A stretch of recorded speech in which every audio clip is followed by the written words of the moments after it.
Desde estos instantes, iniciamos Tu Candidato 2021.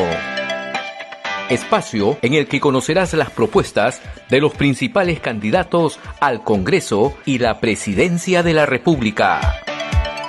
Entrevistas, análisis y toda la información para que puedas emitir tu voto informado y responsable este 11 de abril. Tu Candidato 2021 a través de RCR, Red de Comunicación Regional, la red que comunica y une al Perú. Hola, qué gusto que estén con nosotros nuevamente en este programa Tu Candidato 2021, que se dedica a conversar con peruanos que se están lanzando tanto al Congreso como a la Presidencia.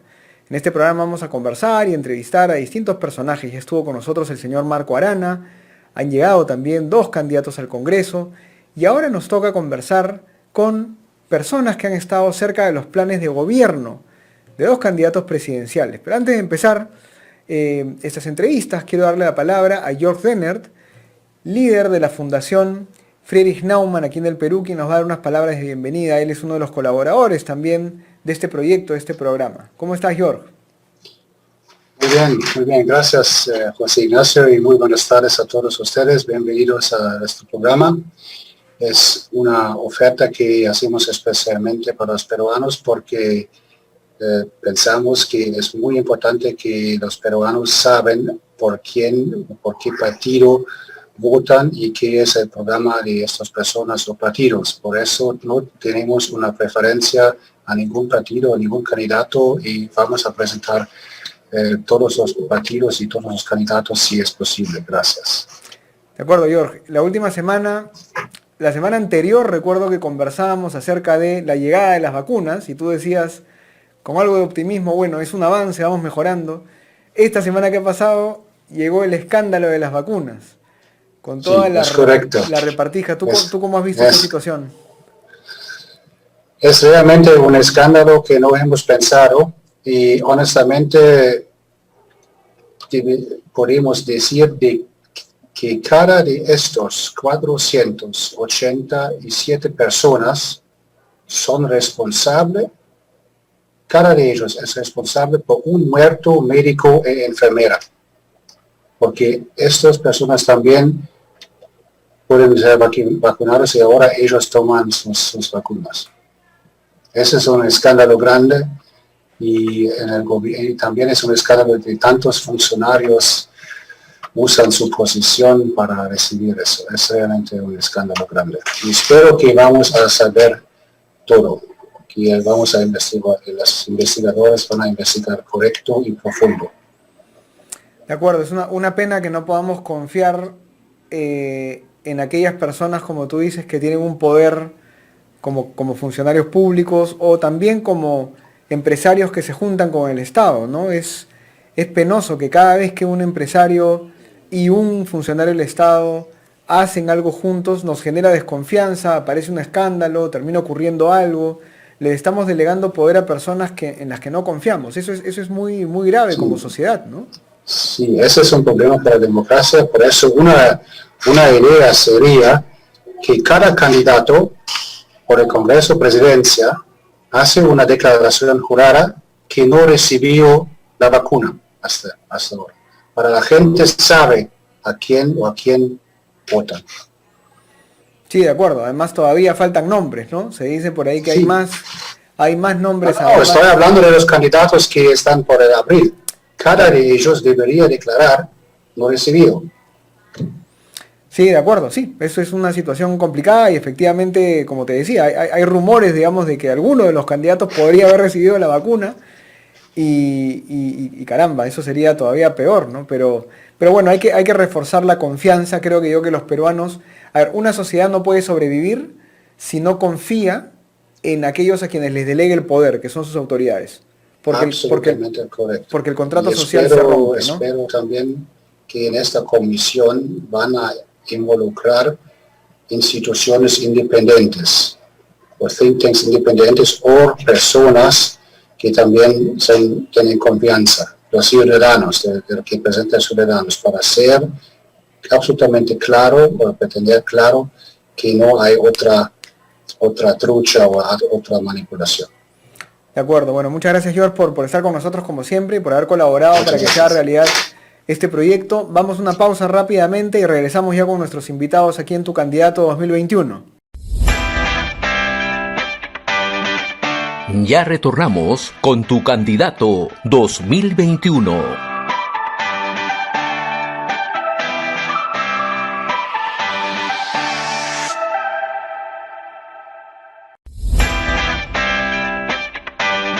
Sigamos en Tu Candidato 2021.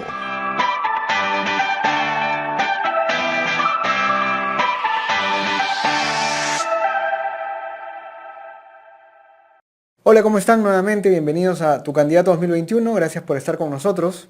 Hoy día tenemos una conversación muy interesante. Tenemos a quien ha colaborado en la elaboración del plan de gobierno de la candidata Keiko Fujimori, el señor Nano Guerra García, quien nos acompaña hoy día. ¿Cómo estás, Nano? Buenos días, ¿qué tal? Gusto, gracias por la entrevista, por estar conectados con ustedes. Gracias a ti.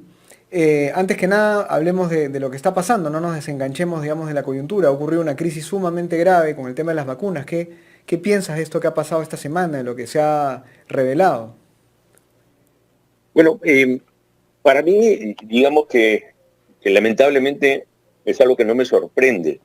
Terriblemente yo le había dicho a varias personas que en el tema de las vacunas se iba a comenzar a evidenciar el desastre de Estado que tenemos. Ya se evidenció en la pandemia, en la falta de preparación. Hay muchos que le echan la culpa, que dicen que fue desmantelada la salud pública, lo cual es mentira, es ineficiencia pura. Pero si a la ineficiencia le sumamos el hecho de que haya gente que cree que cuando está el Estado se tiene que servir del Estado y se comporta de este modo patrimonialista, esto es lo que tenemos. Lamentablemente creo que este es el principio de esto y nos va a demostrar mucho más ineficiencia el Estado en vacunar y en los procesos que vienen. También han habido las listas en las regiones, que ha quedado opacado por lo otro, pero ya teníamos listas en las regiones donde se habían metido las secretarias, las amigas, no sé cuántos, de las direcciones regionales de salud, de las DIRESAS, ¿no? Ese es nuestro Estado, así de ineficiencia y de corrupto. Sin embargo, hay una parte de la población, yo diría una buena parte de la población, dada nuestra informalidad, es decir, esta falta de contrato social, vamos a llamarlo así, que cuando hablas de Estado papá, Estado paternalista, Estado que te resuelve las cosas, Estado que te da todo gratis, todavía responde a eso. ¿Qué hacemos para cambiar ese chip, digamos? Porque definitivamente no podemos sostener un Estado que funciona mal, pero además termina siendo quien monopoliza, como tú dices, los servicios y las supuestas soluciones a los problemas que tenemos. Bueno, yo creo que desafortunadamente estamos aprendiendo con cosas así, ¿no? Cuando ahora alguien, o por ejemplo ayer la candidata Verónica dijo que propone una red de farmacias públicas, estatales, la gente debe haber dicho inmediatamente, bueno, o sea, los medicamentos en esa farmacia pública van a llegar como llegaron las vacunas, ¿no es cierto? Cuando se propone una línea aérea, la gente dirá, para que haya una línea aérea va a demorar tanto como llegaron las vacunas. Eso sucede cuando se administra desde donde no se sabe hacer empresa. Y el Estado tiene muchísimas labores que hacer, muchísimas, seguridad, salud, educación, como para meterse en labores que no conoce. Yo creo que en general los emprendedores en nuestro país, la gente que hacemos negocios, que hacemos empresa, ya nos dimos cuenta de esto. El Estado es más bien alguien que nos pone cabes y nos pone barreras. Esto poco a poco, yo creo que nos vamos a ir dando cuenta, definitivamente todavía hay gente que es manipulada desde el tema público, porque es muy redituable pues, decirle a la gente, mira, yo soy bueno, yo te doy. Porque además, cuando nos dan, no nos dan de su dinero. El Estado no genera dinero. Nos dan con nuestro propio dinero, con el dinero de los contribuyentes, no del político ni del gobierno. El gobierno gasta dinero, no crea dinero. ¿Qué reformas plantea entonces el plan de gobierno de Fuerza Popular para poder darle la vuelta a este problema que es estructural, digamos, ¿no? ¿Cómo meterse en esa burocracia tan grasosa y tan complicada y reformarla desde dentro? Así es, nosotros lo que proponemos es una segunda generación de reformas. Tendríamos que pensar en las primeras reformas que se hicieron. Gracias a las reformas que se hicieron, uno puede tener un teléfono al día siguiente y hay 5 operadoras de telefonía cuando antes teníamos una sola empresa, la Compañía Peruana de Teléfonos, donde el que tenía teléfono era igualito que el de las vacunas, el embarado, el amigo de, y uno tenía que esperar años para conseguir vacunas. Eso es lo que logró la privatización. La privatización no es que vendieron nuestro dinero y los extranjeros se quedaron con plata, no. 2.000 millones de dólares al año perdían las empresas públicas, administradas. Imagínense nuestras empresas administradas en manos de nuestros congresistas, ¿no? En manos de Luna, de Urresti, del FREPAP, ¿no? Sentados en los directorios de empresas. Por eso necesitamos esta segunda generación de reformas que comenzó con la Constitución que actualmente tenemos. Hay que reformar el sistema tributario, sí, hay que reformar el sistema financiero, también el previsional, también. Hay que reformar el sistema laboral, también. Pero antes hay que lograr que la economía subsista y que la gente tenga chamba, empleo. Eso es lo que necesita. Para generar chamba hay que quitarle burocracia al sistema. De hecho, parte de las razones, una de las más importantes razones por las cuales no hay más empresas formales es porque ser formal es muy caro. Y entonces la informalidad se convierte pues en el paraíso liberal que los liberales quisieran tener, digamos, pero que no es institucional, no es un liberalismo pues anarquista, ¿no? ¿Cómo te metes con el tema? Yo siempre he dicho que el problema no es la informalidad, el problema es la formalidad. Cosas concretas para poder hacer que la formalidad no sea tan difícil y tan cara. Sí, antes, yo creo que no hay necesidad de estar despidiendo gente, etcétera. Yo hasta propondría a la gente, si quiere, que sigan sus chambas. Este año nos ha demostrado que podemos funcionar como Estado con un montón de gente que no vaya a trabajar a sus empresas, ¿no es cierto? El Banco de la Nación funciona con menos gente porque la mayoría de gente del Banco de la Nación no ha ido a trabajar, por ejemplo, en todo este año y les hemos seguido pagando, ¿no es cierto? Y les hemos pagado sus fiestas patrias, etcétera. A una enorme burocracia. Alguna de la gente que trabaja en el sector público, mucha de la gente que trabaja efectivamente trabaja bien. Otra está cansada de las múltiples maltratos que hay. Y hay otra que no trabaja. Ahora, ¿cómo combatir no la informalidad, sino cómo luchar por la formalidad? Ese es el tema, luchar por la formalidad. ¿Y de qué se trata? Se trata de que la gente que tiene sus negocios y que emprende diga, caray, me sale a cuenta ser formal. Para empezar, ser formal no debe costar. ¿Por qué cuesta? Hoy día cuesta tus registros públicos, hoy día cuesta Indecopi, hoy día cuesta el letrero con el municipio, la licencia municipal, defensa civil, el trámite con el notario. Todo eso nada más, solamente eso cuesta más o menos 1.500 soles mensuales. Te pregunto, y le pregunto a la gente que me escucha, ¿alguien tiene 1.500 soles para empezar un negocio así? ¿Tienes 1.500 soles para comprar tu primera mercadería? Para comprarte tus primeras manzanas para venderlas, no para dárselas al Estado, que no has comenzado a trabajar y ya quiere comerse tus manzanas, ¿no es cierto? No quiere comerse tu dinero, no quiere que compres las manzanas. Ahí hay un primer paquete de reformas, hay un segundo paquete de reformas en todas las normas que no dejan emprender. Un segundito, sí. Ustedes estarían entonces proponiendo que la formalización de una empresa, por lo menos en esos trámites iniciales, sea gratuita. Costo cero. Serapio, nada, manan. El Estado no te puede cobrar para que seas formal y tampoco te puede cobrar porque te va a dar una licencia. Es más, tú deberías chambear, llenar una declaración jurada y listo. Luego va al municipio y si incumpliste las normas, que te caiga encima. Pero acá tenemos que esperar a que nos digan que sí, que no, etcétera. Y te cuesta dinero. ¿Cómo le vas a cobrar a alguien que va a generar trabajo, que va a pagar impuestos? Entonces, esa es la primera reforma, iniciar tu negocio. Segunda, barreras. Hay muchísimas normas que constituyen barreras para el que emprende. ¿Okay? Entonces hay que revisarlas todas, hay que limpiar esas normas y hay que hacer normas rápidas, flexibles y ágiles.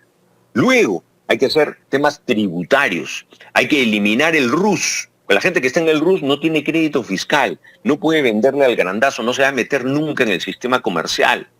El RUS lo inventó la SUNAT para no chambear, para que sigan sentados sobre su psiqui, ahí en el escritorio, ¿no? porque ellos no quieren salir a captar más gente para la formalidad. Hay que sacar a la SUNAT a convencer a la gente. Adicionalmente a eso, hay que hacer algunas otras reformas. Por ejemplo, tu detracción, tus impuestos, ¿dónde te lo guardan? En el Banco de la Nación, en una cuenta que no te da interés. La tienes que tener en tu banco, pues, no en el Banco de la Nación. El impuesto a la renta para la pequeña empresa debería pagarse en julio, no en marzo. En julio pagamos colegio, pagamos predial y encima tenemos que pagar renta, porque ha sido hecho pensando en grandes empresas y no en pequeñas. Como esto, hay muchísimo, pero fundamentalmente hay que iniciar una cruzada en que el Estado vaya donde el informal, primero, le pida disculpas por haberlo perseguido. Segundo, le enseñe los beneficios de lo que es la formalidad. Y tercero, le dé ventajas para formalizarse con apoyo de la empresa privada. La empresa privada tiene que entrar a apoyar a ellos. ¿Por qué? Porque cuando existan 1 millón de formalizados más, la empresa privada tendrá 1 millón de teléfonos para vender, 1 millón de seguros para vender. Entonces es una causa nacional. Por eso nosotros proponemos la Comisión Nacional por la Formalización, que es el problema que nos ha estallado en la cara el año pasado. No somos formales. De acuerdo. Ahora, siendo muy honestos, esto atrapa muy bien, es muy atractivo para quienes quieren ser formales y para quienes intentan, como usted dice, entrar en la bancarización, un sistema financiero valioso. Sin embargo, hay una población, hay un bolsón poblacional grande, amplio, que probablemente sus prioridades sean otras, sean seguridad, salud, educación, servicios públicos de calidad, ¿no? ¿Cuáles son las propuestas que tiene Fuerza Popular para estos temas que ya son más dirigidos a poblaciones vulnerables? Así es. Lo que debemos de conseguir es empleo. Es decir, vamos a reactivar la economía a través de 2 pilares. Uno son la pequeña y microempresa, que ya lo hemos explicado. El otro es empleo. Y empleo sobre todo en las zonas donde más se necesita. ¿Dónde es donde más se necesita actualmente en el Perú? En las zonas rurales. En el agro, la pobreza ha retrocedido. Nuestro agro es más competitivo que antes, pero le falta muchísimo para ser más competitivo. ¿Qué le falta? Infraestructura, riego, canales, cochas, pequeños reservorios. Eso hay que construirlo ya. ¿Con qué lo construyes? Con la misma gente del campo. ¿Desde dónde? Desde el Estado. Con obras dirigidas desde el Estado, de empleo formal y productivo. Entonces vamos a lograr tener empleo formal, productivo, no administrado por los municipios, sino por entidades donde esté el municipio, esté la comunidad, esté el gobierno central, también puede estar la iglesia y también pueden estar las empresas privadas. Entonces construimos un reservorio en una comunidad X. ¿Cómo se paga eso? Con la Junta de Regantes. La Junta de Regantes le cobra a quienes usan el agua y esa obra se paga, con lo cual no vamos a tener que gastar en presupuesto, sino que son endeudamientos de crédito puente. Eso lo va a permitir pagar. Eso sí se puede hacer, porque tú haces una obra, como cuando construyes mi vivienda, y haces un fondo que se va a pagar en más años. Ahí estamos dando empleo, estamos activando la economía, porque mientras construyes los reservorios, los canales, también la pequeña y microempresa local va a poder venderle. También lo podemos hacer en las zonas urbanas, en las urbanos marginales, con mercados, con rehabilitación de pistas, veredas.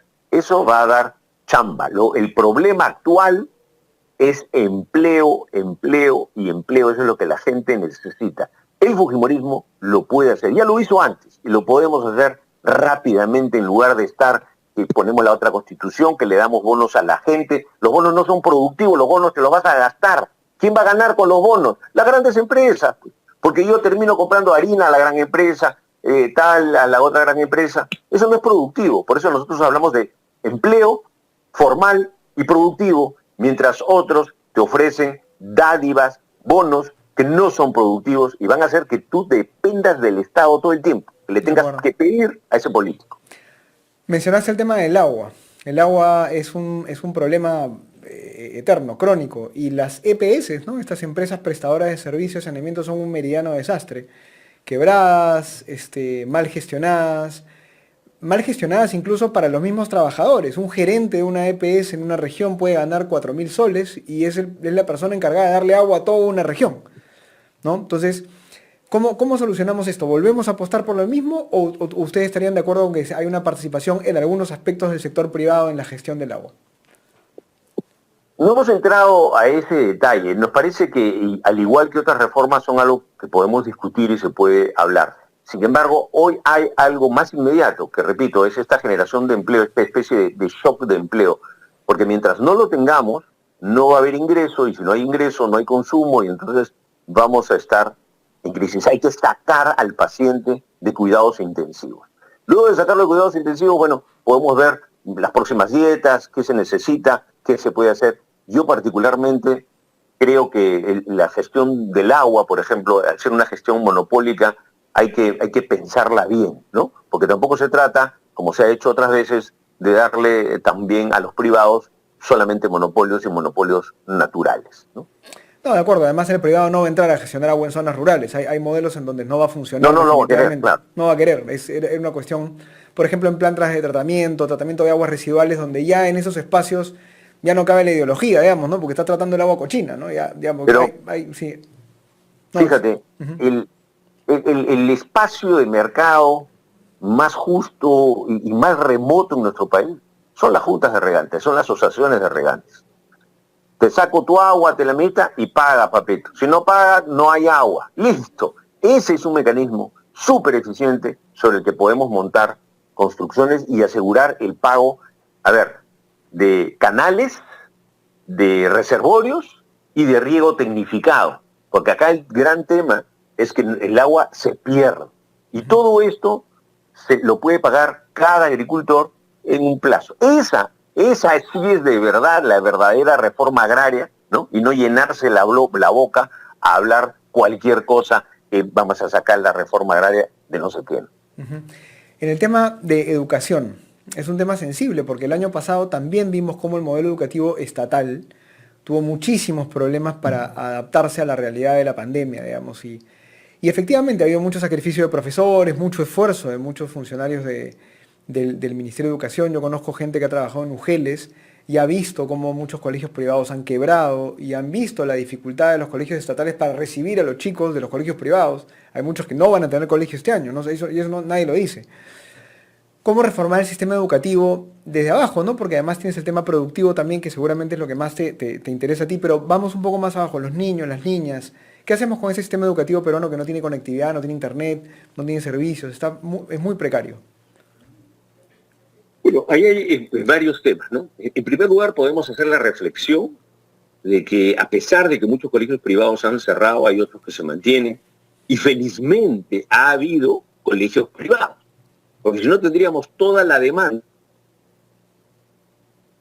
estatal nuevamente ineficiente. Igual en salud, ¿no es cierto? La gente dice, las clínicas, felizmente, porque si no nos hubiéramos concentrado el doble en los hospitales, ¿no? Eso es lo que no dice la gente que critica lo privado como si fuese algo malvado y maldito. La segunda reflexión es que tenemos un Estado que no había sido capaz de mirar la educación a distancia. La educación a distancia debería quedarse para siempre y debería haber muy buena parte todavía en educación a distancia. Pero la mirábamos por sobre el hombro, ¿no? SUNEDU, por ejemplo, si alguien quería sacar una licencia para una maestría o una universidad totalmente virtual, te decía que no era posible. Estábamos contra el mundo, ¿no? En España, la UNED, la Universidad Nacional de Educación a Distancia, tiene más de 25 años y es una universidad nacional, full clase presencial. Entonces, esto nuevamente nos demuestra que en el sector de educación hemos estado de espaldas también a entender y ver esto, que además ayuda a muchísima gente. Evitará que un chico con una buena instalación podrá evitarse caminar. Hay chicos que caminan 1 hora y media, 2 horas para ir al colegio unidocente, ¿no? Podemos saltar al unidocente, podemos tener más profesores, sí, ahí habrá que quebrar otra barrera, porque va a haber muchos que no van a querer pues que se grabe la clase, ¿no? Y que se repita, porque yo te doy una buena clase. Yo acabo de terminar un webinar para un instituto. Si es bueno, no me van a volver a llamar. No me van a pagar otro webinar.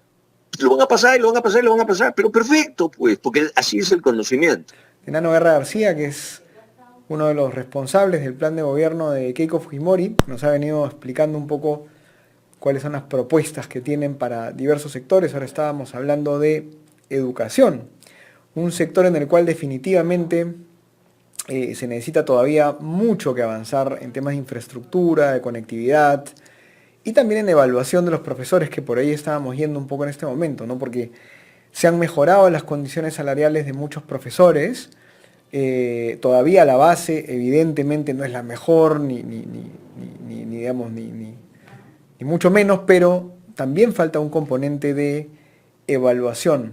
Vamos a una pequeña pausa y regresamos con tu candidato 2021 en breves segundos. Ya retornamos con tu candidato 2021.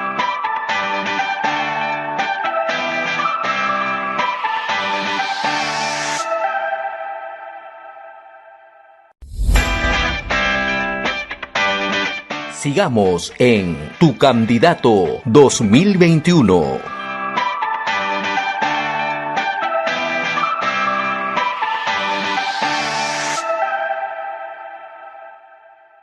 Muchas gracias, volvemos entonces con este programa Tu Candidato 2021. Vamos a ir conversando con Nano Guerra García, quien ha sido parte del equipo de elaboración del plan de gobierno de la candidata Keiko Fujimori. Él nos estaba contando, hola Nano, ¿cómo estás?, acerca del problema de la educación. Estamos hablando de la conectividad, de los profesores. Sí. ¿Qué reformas están planteando en eso? Bueno, señalaba que adicionalmente debemos de continuar con el tema de educación a distancia. Debe de quedarse y debemos de trasladar mucho a educación a distancia. 2, no tenemos conectividad. ¿Por qué no tenemos conectividad? La empresa mexicana que dijo voy a hacer la red dorsal, sacó sus números, dijo es negocio, puedo llevar esta conectividad. ¿Se topó con quién? Con el Estado, los municipios que le cobraban por pasar la línea, etcétera, hasta que dijeron aquí no más, han abandonado la red dorsal. Entonces tenemos que volver a licitarla o buscar que la tomen las empresas privadas para terminar esta capilaridad y que podamos tener una buena conectividad en todo nuestro país, ¿no? Eso en el tema de conectividad. En el tema de educación tenemos que entrar además en la gestión, la gerencia. Tenemos que seguir preparando a los directores de UGELes, a los directores de colegios, en que sepan de gestión. Un buen profesor no necesariamente es el mejor gestionador, hay que enseñarles gerencia. Yo quiero recordar acá que el primer curso de gerencia para docentes en nuestro país se hizo en la década de los 90 y la hizo el gobierno de Fujimori. Hasta ese momento jamás se había hecho eso. Ahora se hace, pero poco. Entonces tenemos que retomar este tema. Y por último, obviamente tratar de hacer de la mejor manera posible, evitar la llamada deserción escolar.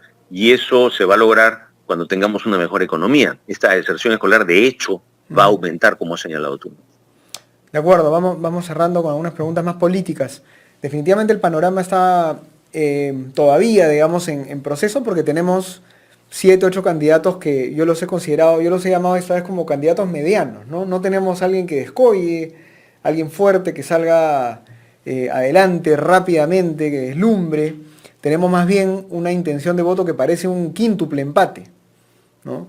Políticamente, ¿cómo ves a la candidata Fujimori? Porque definitivamente lo que dicen las encuestas es que el antivoto es muy fuerte. ¿Qué están haciendo para poder revertir esta situación, digamos, que han cargado en estos años, ¿no? Sí, yo curiosamente nunca he escuchado repetir tanto la palabra antivoto, ¿no? Pero un gran antivoto, enorme, lo tenía Alan García en las elecciones en las que ganó. En las segundas elecciones de Ollanta también lo tenía. A mí me preocupa cómo vamos avanzando, no los antis. Y yo creo que estamos bien. Creo que mucha gente deseó, pues en su fuero interno, muchos antifujimoristas, que no estuviésemos peleando el segundo o tercer lugar, y ahí estamos.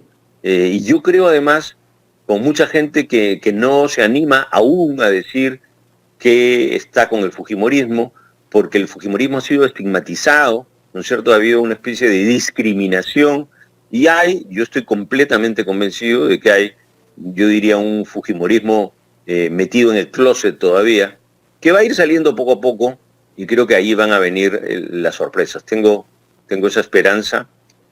por el recuerdo del gobierno de Fujimori y porque la gente ya se dio cuenta, ¿no? El archienemigo último, ¿no? Yo no lo voy a llamar señor, sujeto Vizcarra, ya demostró cuál es su careta, ¿no? Entonces, él es el que hablaba de la corrupción, él es el que se rasgaba las vestiduras, esa es la doble moral. Keiko ha tenido 5 años de investigación y una detención arbitraria, y el fiscal no ha podido probar nada, ya pidió nuevamente ampliación, va a tener 8 años investigando y no encuentra nada.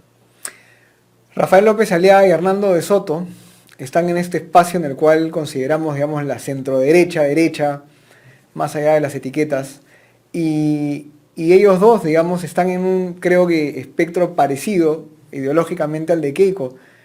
¿Tú crees que esto va a terminar dividiendo, debilitando, o crees que al final también van a terminar, no sé, juntándose, compitiendo? ¿Cómo ves este espacio ya más de la derecha, digamos, en estas elecciones? Yo creo que la gente va a ir viendo y va dándose cuenta que hay que apoyar a una candidatura que es la que tenga el doble o el triple de voto, y eso va a ir decantándose en las próximas semanas si no hay errores fatales de cualquier lado, ¿no? Sí es cierto que estamos, digamos, en espectros generales parecidos, con algunas diferencias.